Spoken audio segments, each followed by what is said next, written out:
എല്ലാവർക്കും നമസ്കാരം. ഓണമൊക്കെ പിന്നെ പറയാം, എന്നാലും ഹാപ്പി ഓണം. ഓരോ ഉത്രട്ടാതിയല്ലേ. എല്ലാവർക്കും ഓണം ആശംസകൾ. സുഭാഷിതം ചാനലിലേക്ക് സ്വാഗതം.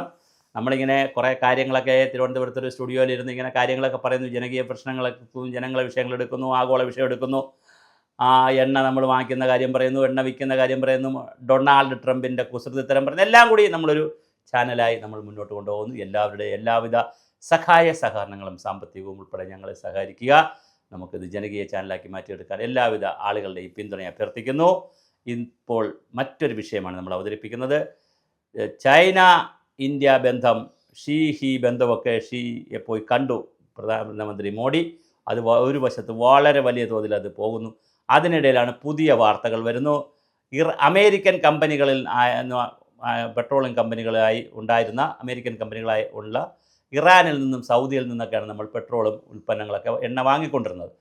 അപ്പോൾ ഈ അമേരിക്ക നമ്മളോട് കുസൃതിത്തരം കാണിക്കാൻ തുടങ്ങി, തോന്നിയവാസവും തെമ്മാടിത്തരം കാണിക്കാൻ തുടങ്ങിയ സമയത്ത് നമ്മൾ ഇതിൻ്റെ അളവ് കുറച്ചു.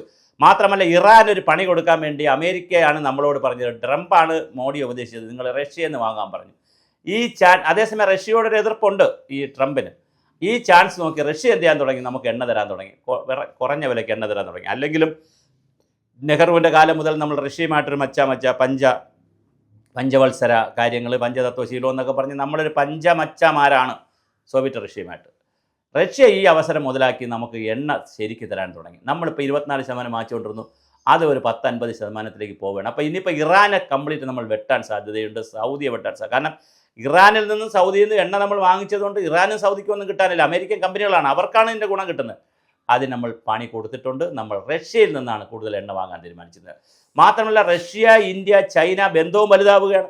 അപ്പോൾ അതുകൊണ്ട് റഷ്യയിൽ നിന്ന് വാങ്ങുന്ന എണ്ണ കൂടുതൽ നമ്മൾ വാങ്ങുന്നതിനനുസരിച്ച് നമ്മൾ സഹകരണം കൂട്ടുന്നുണ്ട്. ഇന്ത്യ റഷ്യ ബന്ധത്തിൽ വ്യാപാര കരാറുകൾ വരുന്നു, ഒരുപാട് ഉഭയകക്ഷി തീരുമാനങ്ങൾ വരുന്നു. ഇതെല്ലാം വരുമ്പോൾ എണ്ണ നമ്മൾ കൂടുതൽ വാങ്ങാൻ തീരുമാനിച്ചുള്ള പുതിയ വാർത്ത വരുന്നു. ട്രംപ് വീണ്ടും വട്ടാകും.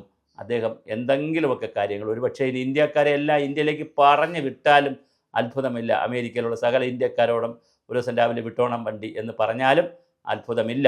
ആ നിലയിൽ ബദ്ധവൈരത്തിലേക്ക് അമേരിക്ക മാറുകയാണ്.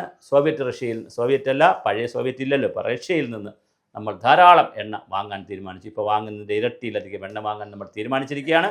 അത് വളരെ കുറഞ്ഞ വിലയ്ക്ക് റഷ്യ തരുന്നുണ്ട്. അപ്പോൾ അതൊരു വലിയ ബന്ധമാണ് നമ്മളും റഷ്യയുമായി ഉണ്ടാകാൻ പോകുന്നത്. ഈ ലോകത്തെ ഏറ്റവും കൂടുതൽ ഫാർമസ്യൂട്ടിക്കൽസ്, എണ്ണ, ഇങ്ങനെ ഒരുപാട് സാധനങ്ങൾ വാങ്ങുന്നിടത്താണ് ഈ ബന്ധങ്ങൾ ഉറയ്ക്കുന്നത്. അപ്പോൾ മറ്റുൽപ്പന്നങ്ങൾ പോലെയല്ല.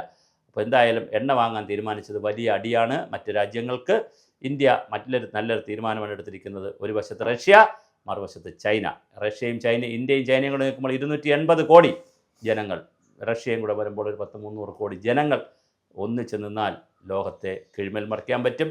ഇന്ത്യയുടെ സ്ഥാനം മറ്റെന്നത്തെക്കാളും തല ഉയർത്തി നിൽക്കുന്നൊരു ഇന്ത്യയാണ് നമ്മൾ കാണുന്നത്. തീർച്ചയായും വളരെ വലിയ തോതിലുള്ള ഒരു നേതൃത്വം ഇന്ത്യക്ക് കിട്ടുന്നുണ്ട്. അതിന് സഹായകമായ നിലയിലാണ് റഷ്യയിൽ നിന്ന് നമ്മളിപ്പോൾ എണ്ണ കൂടുതൽ വാങ്ങുന്നത്. പറഞ്ഞു വരുമ്പോൾ ഈ സോവിയറ്റ് എന്ന പേരാണ് മനസ്സിൽ വരുന്നത്. സോവിയറ്റ് ഇല്ല, ഇപ്പോൾ റഷ്യയിൽ നിന്ന് നമ്മൾ ധാരാളം എണ്ണ വാങ്ങുന്നുണ്ട്.